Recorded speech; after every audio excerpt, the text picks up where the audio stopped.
لیکن جتنی بھی خوبصورت کتاب ہے اسے ہم ایک مرتبہ پڑھتے ہیں، بڑا اچھا لگتا ہے، جب دوسری مرتبہ پڑھتے ہیں تو اس کی لذت کچھ کم ہونا شروع ہو جاتی ہے، اور ایون کہ پھر ہمارا دل نہیں کرتا کہ تیسری مرتبہ سیم بک کو جو ہے وہ پڑھا جائے۔ لیکن خداوند کے پاک اور مقدس کلام کی یہ صداقت ہے کہ اس کو جب بھی ہم پڑھتے ہیں، جتنی مرتبہ بھی ہم پڑھتے ہیں، یہ ہمارے لیے ایک نیا سبق اور ایک نیا درس لے کر آتا ہے، اور ہم کبھی بھی اس کو پڑھنے سے بور نہیں ہوتے۔ جب ہم چھوٹے تھے یہی خداوند کے پاک کلام کے الہام کی باتیں ہم سنتے آئے خداوند کے خادمین سے، لیکن آج بھی اسی پاک کلام میں سے خداوند بہت سارے اپنے موتی ہمارے ساتھ شیئر کرنے والا ہے، وہ بانٹنے والا ہے ہمارے ساتھ، اور ہم اس میں سے برکت حاصل کرنے والے ہیں۔ آمین، زور سے بولے آمین۔ آمین۔ کون کون خداوند کے پاک کلام کو سننے کے لیے تیار ہے؟ یس، ہاللیلویا، خداوند آپ سب کو برکت دے۔ ابھی آپ نے توجہ کرنی ہے، یہاں پر ایک کون سی عورت کا واقعہ ہے؟ سامری عورت۔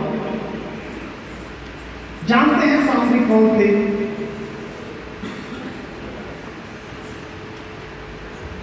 یہ بزرگ یعقوب کے 12 بیٹوں میں سے ایک قبیلہ تھا۔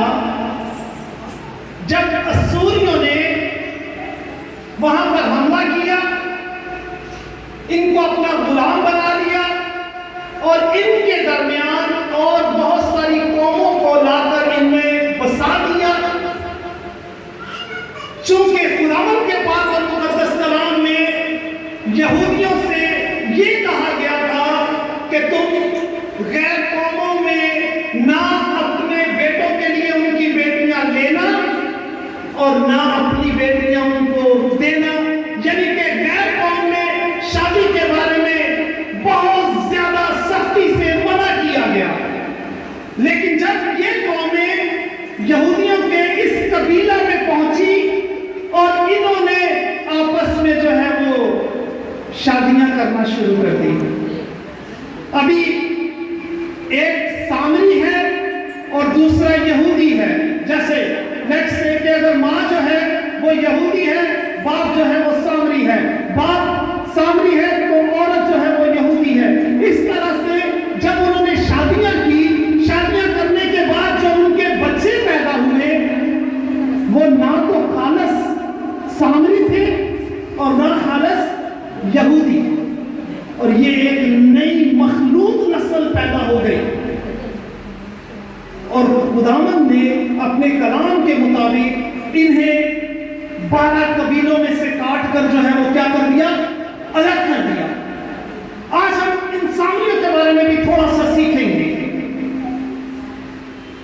سامری لوگ ایک مسیحی اور ایماندار ہوتے ہوئے میں اور آپ پیدائش پہلے باب سے لے کر مکاشفہ آخری باب کی آخری آیت میرے اور آپ کے لیے الہامی کتاب ہے اور خداوند کا زندہ کلام ہے۔ آمین۔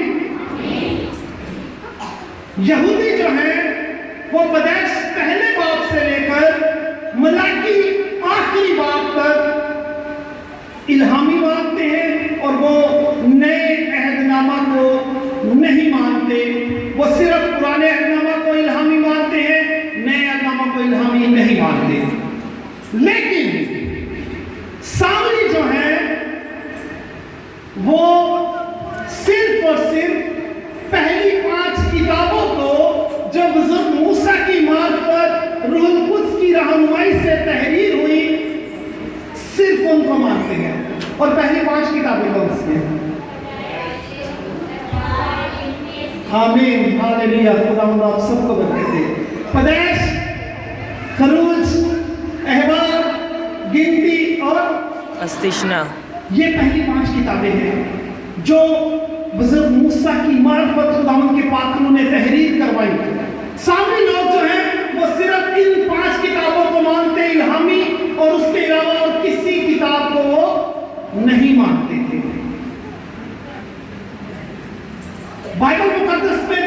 शुमार नबियों का जिक्र है, लेकिन चूंकि पहली 5 किताबों में बहुत सारे नबियों का जिक्र नहीं पाया जाता, और जिनका जिक्र उन पहली 5 किताबों में मौजूद है, सामरी लोग जो है वो सिर्फ उन्हें नबी मानते हैं, और उसके बाद आगे यशवा से ऑनवर्ड मलाकी तक जितने भी नबी हैं वो किसी को नबी नहीं मानते। आगे बढ़ेंगे। मैं आप और ईमानदार लोग जो रूहे जमीन पर रहते हैं वो किसकी दूसरी आमद का इंतजार कर रहे हैं? खुदावंद यीशु मसीह की दूसरी आमद का इंतजार कर रहे हैं। लेकिन सामरियों के नजदीक खुदावंद यीशु मसीह नहीं आएंगे। उनके नजदीक सिर्फ मूसा नबी है, और उसी की आमद जो है वो वापिस होने वाली है उनके अकीदे और उनके ईमान के मुताबिक। यहूदी लोग कहां पर इबादत करते थे? मुकद्दस हैकल के अंदर इबादत करते थे, जो इब्तदाई तौर पर बुजुर्ग दाऊद के बेटे बुजुर्ग सुलेमान ने खुदावंद के प्लान के मुताबिक जो है वो तामीर की। लेकिन ये सामरी लोग जो हैं वो उसे मुकद्दस हैकल नहीं मानते। जानते हैं क्यों? क्योंकि हैकल का प्लान जो है वो खुदावंद ने तवारीख की किताबों में आकर बुजुर्ग दाऊद को दिया, और वो बुजुर्ग दाऊद को ही नबी नहीं मानते और ना उस किताब को इल्हामी मानते हैं। इस वजह से वो उस हैकल को भी जो है वो तसव्वुर नहीं करते। उनके नजदीक मुकद्दस हैकल कोहे गरीज़म की एक जगह थी। को कहते हैं पहाड़ को, गरीज़म उस जगह का नाम है। एक पहाड़ के ऊपर इन्होंने एक अपनी इबादतगाह बनाई हुई है जिसे कोहे गरीज़म कहते हैं, और ये वहां पर इबादत करते हैं। अभी हुआ क्या कि इस आयत की तशरीह करते हुए जब हम देखते हैं तो कुरान के पाक कलाम में 3री आयत में लिखा है, तो वो यहूदिया को छोड़कर फिर गलील को चला गया, और उसको सामरिया से होकर जाना जरूर था। उसने यहूदिया से होकर कहां जाना है? गलील में। लेकिन सामरिया में उसका जाना खुदावंद यीशु का जरूर था। उसने कहा मुझे सामरिया से होकर गुजरना है। होता क्या था एक्चुअली? अगर मुझे इस वाटर कूलर तक जाना है, ठीक है, ये समझ ले ये गलील है। वाटर कूलर जो एग्जाम्पल के तौर पर बता रहा हूं, ये गलील है, और मैंने गलील में जाना है, और यहां सेंटर के अंदर जो है ये सामरिया शहर है। तो यहूदी पता क्या करते थे? चूंकि सामरी लोगों से वो नफरत करते थे और एक कटा हुआ कबीला उसे मानते थे, वो कभी भी सामरिया में से होकर गुजरते नहीं थे, क्योंकि वो उनको नापाक जानते थे। करते क्या थे? यहां से अभी उन्होंने अपना सफर शुरू किया है। यहां से जहां सामरिया आएगा वो अपना रुख इस तरह मोड़ेगी, उसकी बाउंड्री वॉल से होते हुए यहां से होते होते वो इस जगह पर पहुंचेंगे, जबकि यहां से अगर वो सीधा आते तो उन्हें शॉर्ट पड़ता, लेकिन इस वजह से वो यहां से घूम कर आएंगे, सामरिया को ऊपर से क्रॉस करते हुए यहां पर पहुंचेंगे अपने मुकाम पर। लेकिन खुदावंद यीशु ने कहा कि मुझे यहूदिया जो है, यहूदिया से गलील जाना है, लेकिन सामरिया से होकर जाना जरूर है। और सामरी लोगों से चूंकि इन्होंने मखलूत शादियां की, यहूदी इतनी ज्यादा नफरत करते थे जितनी कोई आज का मुसलमान सुअर से करता है। एक एग्जाम्पल के तौर पर बता रहा हूं।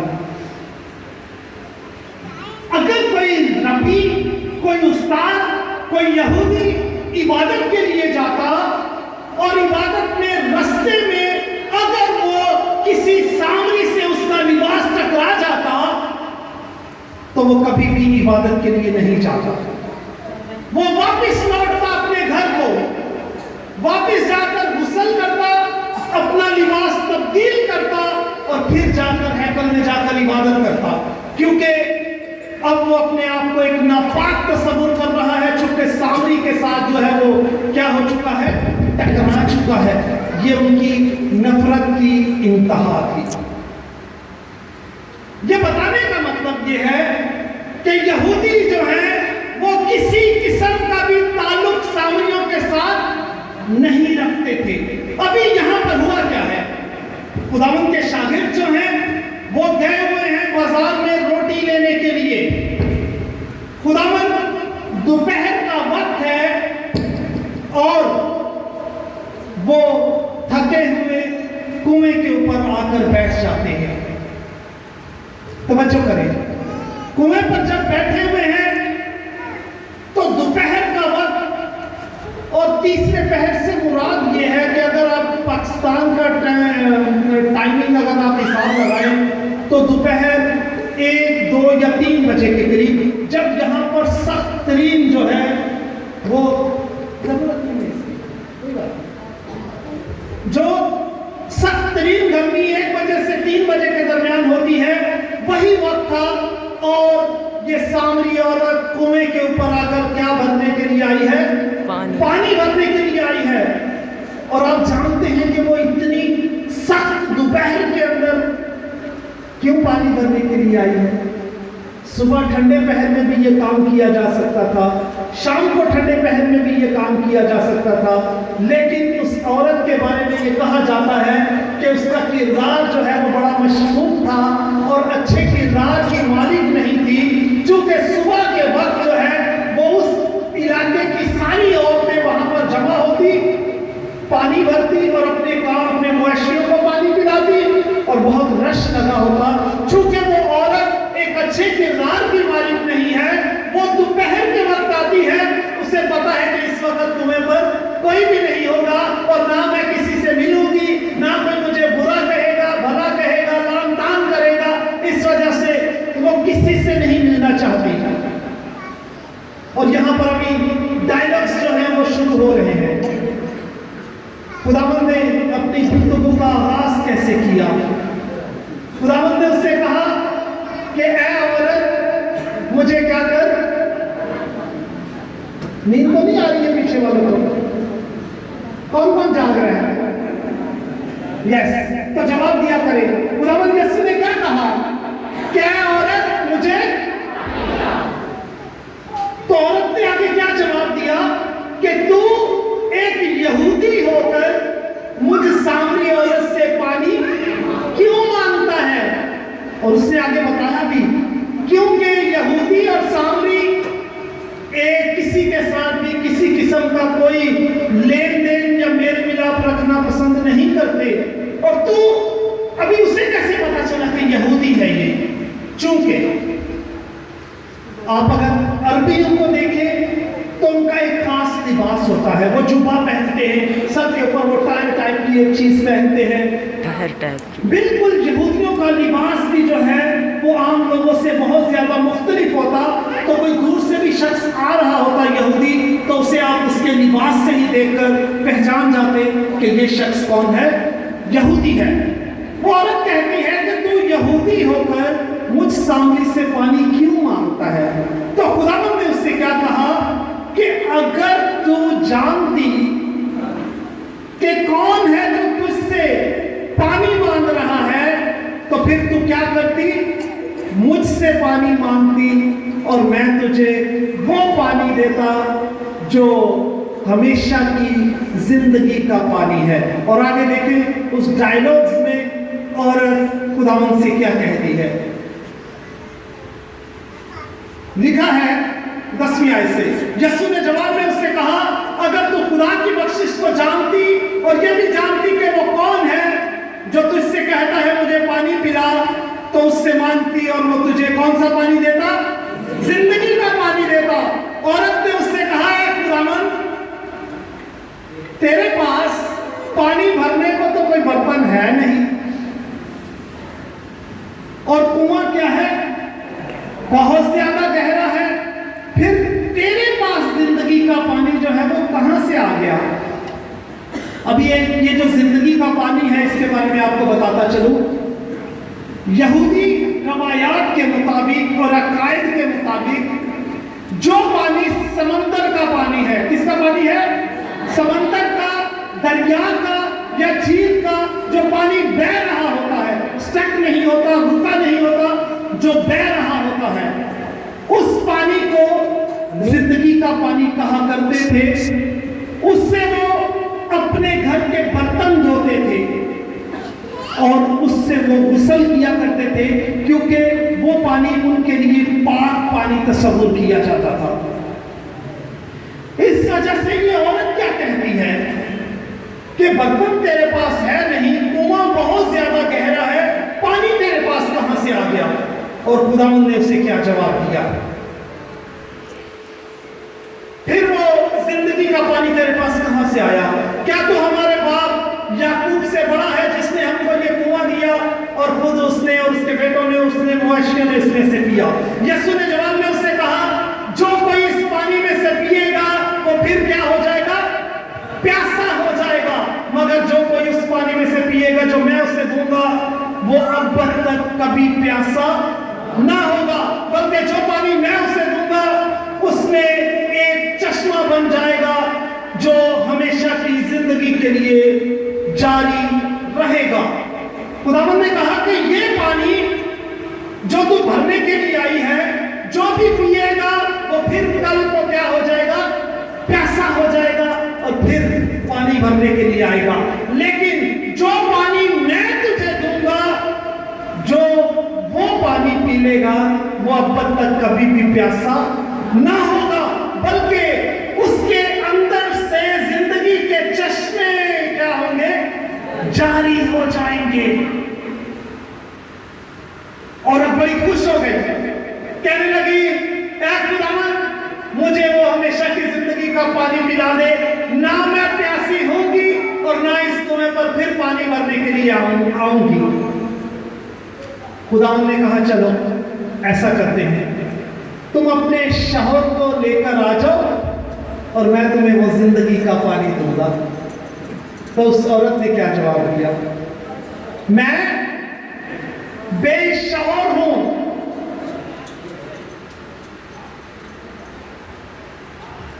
वो कह रही है कि मैं बेशौहर हूं। तो खुदावंद ने क्या कहा? हाँ, तूने ठीक कहा, क्योंकि 5 तू पहले कर चुकी है और छठे के पास है और वो भी तेरा नहीं है। उस औरत की आंखें जो हैं वो खुल गई हैं। खुदावंद के पाक कलाम में लिखा है कि जो कोई अपने गुनाहों को छुपाता है कामयाब ना होगा, बल्कि जो उसका इकरार करके उसे तर्क करता है उस पर खुदा की रहमत होगी। आमीन। ये औरत यीशु को यहूदी समझ रही है और उसे पता है कि यहूदी तो हमारे सामने शहर में आते ही नहीं, ये तो इससे पहले आया ही नहीं होगा, इसे क्या पता मैंने कितने शौहर किए हैं, मैं कितनी गुनाहगार हूं। उसने कह दिया मेरा तो शौहर ही कोई नहीं, जबकि वो नहीं जानती कि जिससे वो हम कलाम है वो दिलों और गुर्दों को जांचने की कुव्वत, कुदरत और इख्तियार रखता है। आमीन। आमीन। वो पतरस से कहता है कि ऐ पतरस, गनीसरत की झील पर जा, वहां पर जाकर बांसुरी डाल, जो मछली सबसे पहले बांसुरी में फंसे उसे उठाना, उसे काटना और उसके अंदर से एक मिस्काल तुझे मिलेगा। उस एक मिस्काल को आधा अपने लिए और आधा मेरे लिए इस हैकल के जजिया खाना में डालना। वो कहां पर खड़ा है? गनीसरत की झील कहां है? क्या गनीसरत की झील के अंदर सिर्फ एक मछली थी? नहीं, उसे ये पता है कि गनीसरत की झील में वो वाली मछली कहां है जिसके अंदर वो सिक्का मौजूद है। उसने वहां खड़े होकर पतरस से कहा कि जा बांसुरी डालना और जो मछली सबसे पहले आएगी उसके अंदर वो सिक्का मौजूद है। हम उससे कुछ भी नहीं छुपा सकते। हमारे दिलों का हाल उसके सामने खुली किताब की मानिंद है। आप मुझसे और मैं आपसे बहुत सारी बातें छुपा सकते हैं, लेकिन खुदावंद से कोई बात हमारी ढकी और छुपी नहीं है। जब उस औरत को इतना बताया गया तो उसकी आंखें खुल गई। अब क्या हुआ है कि वो औरत जो किसी से मिलना नहीं चाहती थी, वो क्या करती है, हर एक घर का दरवाजा बजाती है, आओ बहनों, आओ भाइयों, मैं तुम्हें एक ऐसे शख्स से मिलाना चाहती हूं जिसने मेरे सारे गुनाह क्या कर दिए हैं, खोल दिए हैं, मुझे बता दिए हैं। क्या हुआ है इस औरत को? एकदम से इसमें क्या तब्दीली रूनुमा हुई है। अब एक बात याद रखें, जब हम खुदावंद को पहनते हैं, नई पैदाइश का तजर्बा हासिल करते हैं, तो हम इसका मतलब यह है कि हमारे अंदर एक तब्दीली रूनुमा होती है, एक नया जोश, एक नया विजन, एक नई रोया को लेकर हम उठते हैं खिदमत के लिए। इस औरत के अंदर भी एक चश्मा जारी हो गया है। हमारे बुजुर्ग जो हैं वो पहले एक गीत गाया करते थे, आजकल बच्चे नहीं गाते। सैयो मैं हम बन के जोगन तरफ मसीदे जावांगी, नी मैं गल विच पाके पलड़ा रो रो हाल सुनावांगी। मेरे नाल दियां सब सैया पहला पहुंच मसीह कोल गईयां, पीछे मैं बदकिस्मत रहियां रो रो हाल सुनावांगी। ये वही औरत जो किसी औरत से मिलना नहीं चाहती, आज वो हर एक घर का दरवाजा बजाती है, क्योंकि उसके अंदर जिंदगी के पानी की नदियां और चश्मे जारी हो चुके हैं। बुजुर्ग यिर्मयाह से खुदावंद का पाक और मुकद्दस कलाम जब हम कलाम होता है तो बुजुर्ग यिर्मयाह खुदावंद से कहता है कि ऐ खुदावंद मुझे बता मैं क्या करूं। तेरा कलाम सुनाता हूं तो लोग पत्थर मारते हैं, नहीं सुनाता तो तेरा पाक कलाम मुझे अंदर से आग की मानी पसंद करता है। मैं क्या करूं? क्योंकि जिसके अंदर वो आग लग जाती है, वो जिंदगी का चश्मा जारी हो जाता है, फिर वो खामोश नहीं बैठ सकता। बुजुर्ग साधु सुंदर सिंह, उसकी मां कहती है कि हमारा तेरे बाप की इलाके में बड़ी इज्जत है, सब लोग उसकी बड़ी इज्जत करते हैं, तू मसीही हो गया है, चल कोई बात नहीं, ऐसा किया कर, बाइबल को अपने कमरे में पढ़ लिया कर, दुआ कर लिया कर वहां अंदर कमरे में, लेकिन बाहर जाकर किसी को ना बताना कि मैं क्या हो गया हूं, मसीह हो गया हूं। तो बुजुर्ग साधु सुंदर सिंह क्या कहते हैं, ऐ मां, खुदावंद यीशु मसीह मेरी जिंदगी में खून और धड़कन की तरह चलता है और मैं उसका जिक्र किए बगैर जिंदा नहीं रह सकता। आमीन आमीन। जब खुदावंद हमारी जिंदगियों में आ जाता है फिर हम खामोश नहीं रह सकते, फिर चश्मे जारी होते हैं। मुझे आपके इलाके का तो नहीं पता, अपने इलाके का जरूर पता है। वहां पर एक दफा एक घर में चश्मा फूट निकला, सारे इलाके वाले गैलवे लेकर पहुंचे मैं वहां पर, साल में 2 गैलवा दिया जापान। आप जानते हैं आज सुबह भी मैं कलाम के दरमियान इसका थोड़ा सा टच मैंने दिया कि जब हमारे अंदर जिंदगी के चश्मे फूट निकलते हैं तो चश्मे जो हैं वो किसी एक खानदान के लिए नहीं होते, चश्मे जो हैं वो एक इलाके के लिए नहीं होते, वो शहरों को सहराब करते हैं, मुल्कों को सहराब करते हैं। दूर दूर से लोग आकर उस चश्मे से पानी पीते, अपनी प्यास बुझाते और अपनी जरूरत को पूरा करते हैं, और इसे कहते हैं हमेशा की जिंदगी और कसरत की जिंदगी। बाइबल मुकद्दस में 3 तरह की जिंदगी का जिक्र है। एक आम जिंदगी जो मैं और आप जी रहे हैं, एक दूसरी जिंदगी यूहन्ना 3:16 किसे ज़बानी याद है? यूहन्ना 3:16 बाइबल मुकद्दस की सबसे कीमती, सबसे ज्यादा पढ़ी जाने वाली आयत। जी